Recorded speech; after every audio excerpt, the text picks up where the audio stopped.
మొహమ్మద్ అలీ హుసేని 59 సంవత్సరాలు, ఇంకా ఆయన బ్రదర్ అఖ్తర్ హుసేన్ అహ్మద్, వీళ్ళిద్దరిని ఢిల్లీ పోలీస్ అరెస్ట్ చేసింది. అఖ్తర్ అనేటోడు ఎవడైతే ఉన్నాడో మన అఖ్తర్ హుసేన్ అహ్మద్ బీఏఆర్సీ సైంటిస్ట్ లాగా నటిస్తూ జీవిస్తూ ఉన్నాడు. వీళ్ళు ఏం చేస్తున్నారు అని అంటే న్యూక్లియర్ ఇంటెలిజెన్స్ని గ్యాదర్ చేసి దాన్ని కొరియర్ చేయడానికి ప్రయత్నం చేస్తున్నారు అబ్రాడ్. ఏక్యూ ఖాన్ ఎవడైతే పాకిస్తానీ న్యూక్లియర్ నెట్వర్క్కి కారణకుడు ఉన్నాడో వాడు కూడా యూరోప్ నుంచి సెంట్రిఫ్యూగ్ ప్లాన్స్ ఇంకా పార్ట్స్ స్మగుల్ చేసి తీసుకొచ్చినోడే. పాకిస్తాన్ గడ్డ మీద న్యూక్లియర్ బాంబులు తయారు చేసే కేపబిలిటీ ఏం లేదు.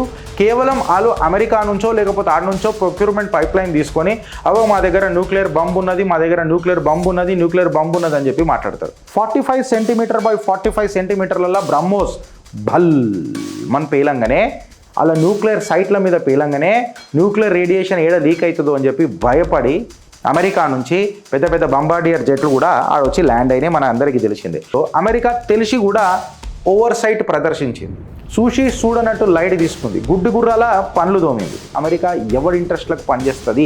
ఇది మోడీ నేతృత్వంలో నడుస్తున్న భారత్. ఇక్కడ దేడు షారీలు ఇట్లా చేసిండ్రంటే ఒక్కొక్కడికి చింతపండు పెడతామని చెప్పి క్లియర్ కట్గా ఒక మెసేజ్ ఇచ్చింది భారత్.